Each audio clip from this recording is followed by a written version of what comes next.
Здравствуйте, уважаемые дамы и господа. And now in our program, Meet Your Schneider with Schneider Group, of course.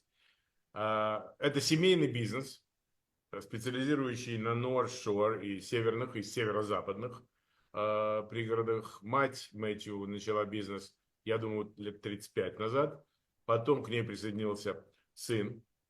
Очень толковый, профессиональный, доскональный, очень везучий специалист. Вы знаете, легкая у него рука, я это знаю точно, потому что он помогал продавать и мне, и моим знакомым, и даже близким родственникам, и даже очень-очень близким родственникам.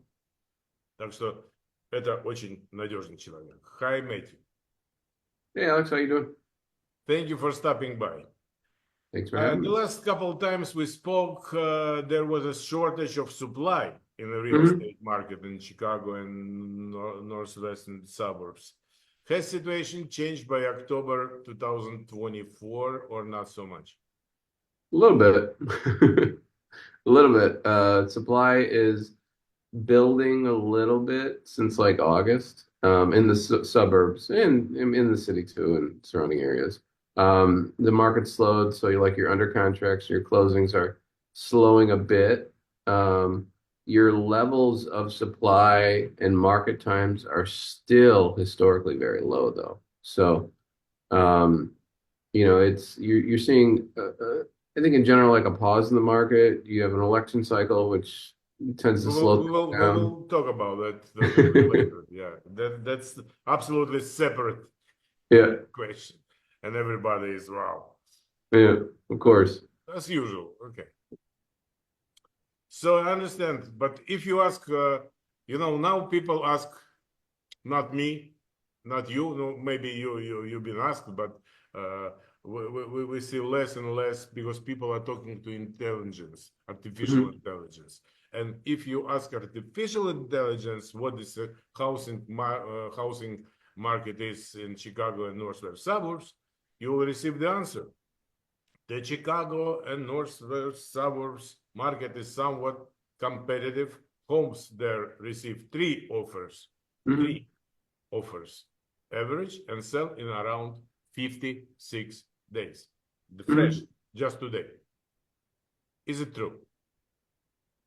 There's still some products that it's slowing. So you're seeing, a bit of a shift over the last 2.5 months. So like the products that you're seeing multiple offers on, it's less and less than it was before.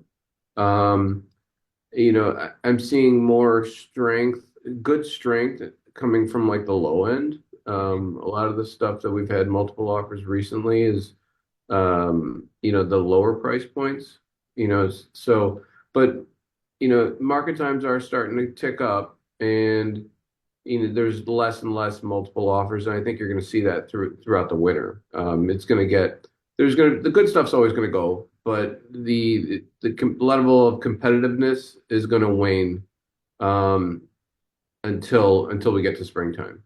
Okay.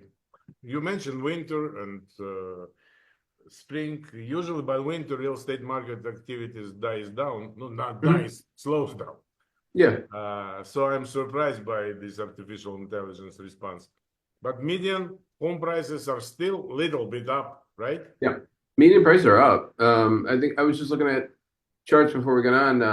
In the RMLS, which is like most of Northern Illinois, median price September compared to last September was up 7%. So it's a good chunk. Yeah. Here's a question. You already mentioned presidential election. Elections are coming up, and in Yeah. general, elections across the country to various Yeah. bodies of government are coming up. Does this circumstance have any effect on the real estate market right now with those candidates?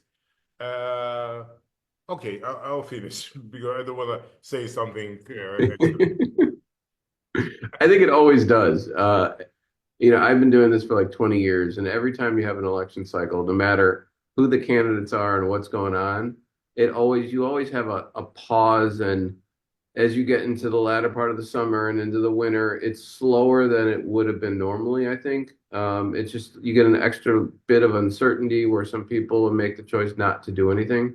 So I think that's really the effect. No matter which side you're on, I think it's the same effect every cycle. It just has a bit of a slowdown. It's just always been the same.